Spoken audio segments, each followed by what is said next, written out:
Hello and welcome to the Schwartz Advisors Report. I'm Emma Henderson with Aftermarket News. Today with me is managing partner for Schwartz Advisors, Mike Buzzard. Hi Mike, how are you doing today? Great, Emma. Thanks for having me. Of course. Now, Schwartz Advisors often works with founder or family-owned businesses, and that's exactly the kind of environment you grew up with at MAWDI. Now, tell us about your family background in the automotive aftermarket and the roles that you play in your family business. Well, thanks, Emma. And I think for a lot of people watching today, they have family roots somewhere in the automotive aftermarket.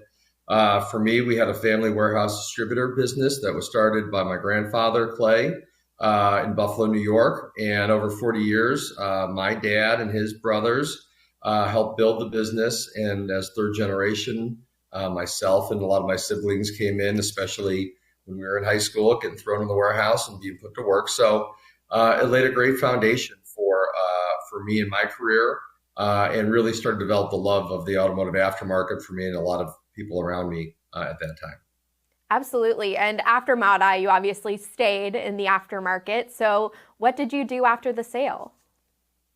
Well, we were fortunate. We sold to a great partner in Uni-Select that really wanted to grow in the United States. And personally, it allowed me to take on various roles throughout my career with Uni-Select, and spend some time in general management, running one of our warehouses and a group of warehouses.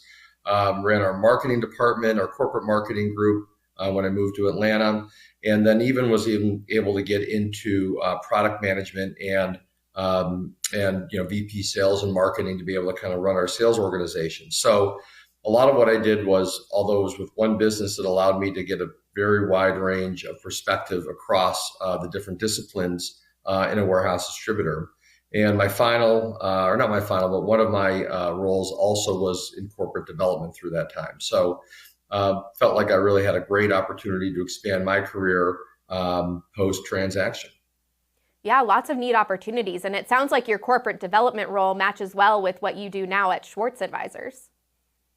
I think it really did set me up to really help a lot of our clients today understand the process and what they're going through. When I was in that role, I was on the buying side, and I worked with a lot of different warehouse distributors and even some of our customers about going through an acquisition to bring them into our company.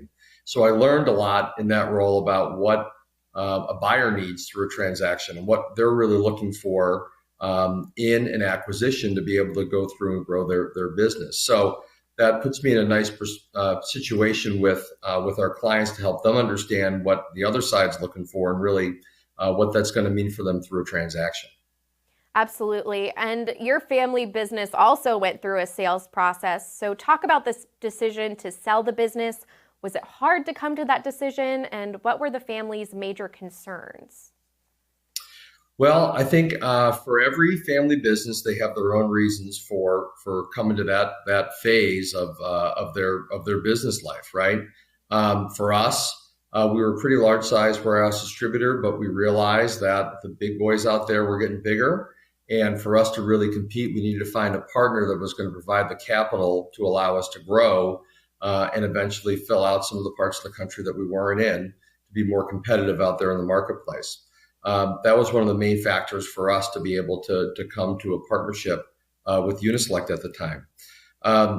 Ultimately, I think that what a family business needs to decide is what they want it to look like after transaction. Who wants to stay around? What are the outcomes that would make it a win-win for the family? And ultimately, what are the players involved? And it's not just about the ownership of the business. There's so many employees that have been treated like family for a lot of these organizations over the years.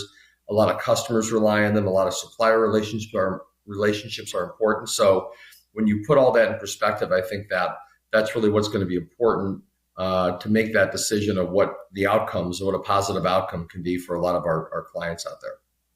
Makes sense. And how does that experience help in your role at Schwartz Advisors?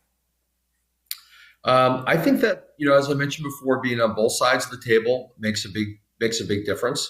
And really understanding what success looks like for both sides.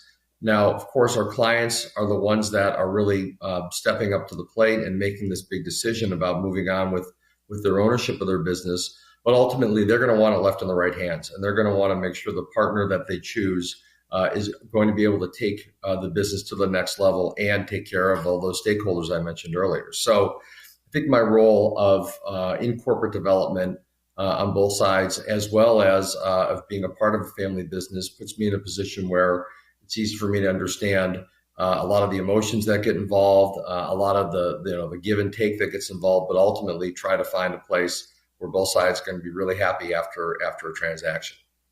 Yeah, and how are you seeing the market today? That's a great question. There's been a good amount of consolidation in the market over the last 20 years or so. I see it accelerating, especially on the WD space, but not just in warehouse distributors. There's a lot of different facets of the aftermarket that we're seeing increased appetite for consolidation. There's some new players that have come into the warehouse distributing space that are looking to go and grow from a footprint perspective as well as just a general size perspective. I think that generally speaking, there's going to be continued consolidation going forward. So, I think it's an exciting time, especially being a family business or closely held firm, to kind of take a look at what's going on out there and start to have the conversation internally about what's really going to be the next steps down the road. Maybe today, it may be 5 years from now, but at least starting to have that conversation. I think it's a pretty advantageous time to be able to do that. Yeah, and what should family businesses or closely held firms be thinking about when considering selling their business? Well, I think the conversation even starts before that. A lot of the people we talk to, they run really great businesses. They're either second or even third generation. They've been able to be successful in their markets and grow organically with what they have, or even through some acquisitions. And I think that, to really understand the end game, as my partner Bruce talked about in the last episode, is really important. What does the family eventually want to be able to get out of a transaction? And a lot of times it's not just to all of a sudden sell your business and hand over the keys and say good luck. There's a tremendous opportunity, especially for businesses that have second and third generations in there, to partner with a buyer that is looking to grow, that is looking for talent to be able to run the business. I think one of the most important things that you can think about is if somebody off the street was going to take this thing over, what are they going to need? And they're going to need great people that understand it and have relationships with their customers. So, the time to start to think about that is not at the final hour. The advice that I really like to give is to have those conversations before you're even ready to start thinking about it. And certainly you want to take a look at your business and sell it and have that conversation and really make a transaction happen at a time of strength.